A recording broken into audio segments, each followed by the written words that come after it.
Ukujumiriro kugayana ahamwe n'akajogano Reverend Father Genension Wagera urwana mukuru wa parish ya Mushanga herukushangwa muri district ya Shema akwiregwa birayebembire kitambiro cya misa cyo kuzoka kwa Kristo aho mukwegesa kwe ashoborire ko kufa no kuzoka kwa Yesu taraferire abamani n'aba bintu by'ubutunji uburengeserize kuyaho mu kufa kwe no kuzoka akabanza kweyereko mu kazi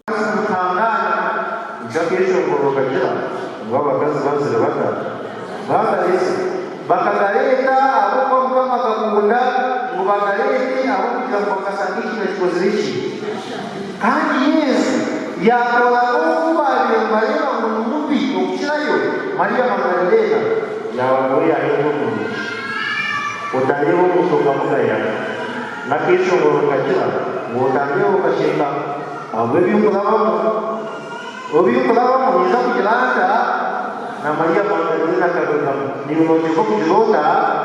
unoje kujirota acho mukwegesa kwe nuko kongera akahabura abakristo kurangije dini yo bumwe bwabona no kurga umukugamboka bakaza kutarureza habere go ikigambo kwishije go ozenani oze kuganga umusina wakashoma utegijo bakristo yabiraka yazuka misa yawo mugende umuraje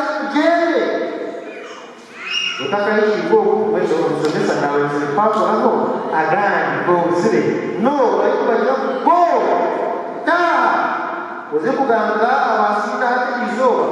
Kristo yazoka amagwa mugira mugareke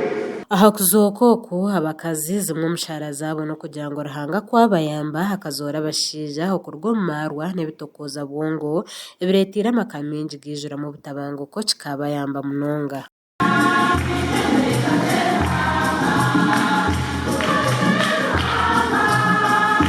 abashije muranga barwoko marwa bagarukemu bejumbere umukora abana babo bakwasa bacyara babo maka babase kurra kurunja abana babo bahuyo yambe abakazi babo mukuronda school fees bareke kugira umumaro rwa mu kiro cyukuru keki kandi umudini yitwa y'abakatoliki iki ni kiro cyukuru munonga ikitwizuka aho kuzoka kwa mukama Yesu Kristo kandi umparisheji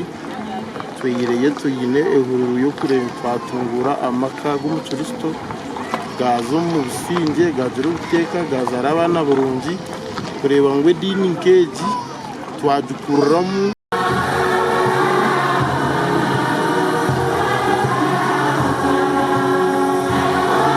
gashakwa Gerard tuguma muri Shema aha Watayari West.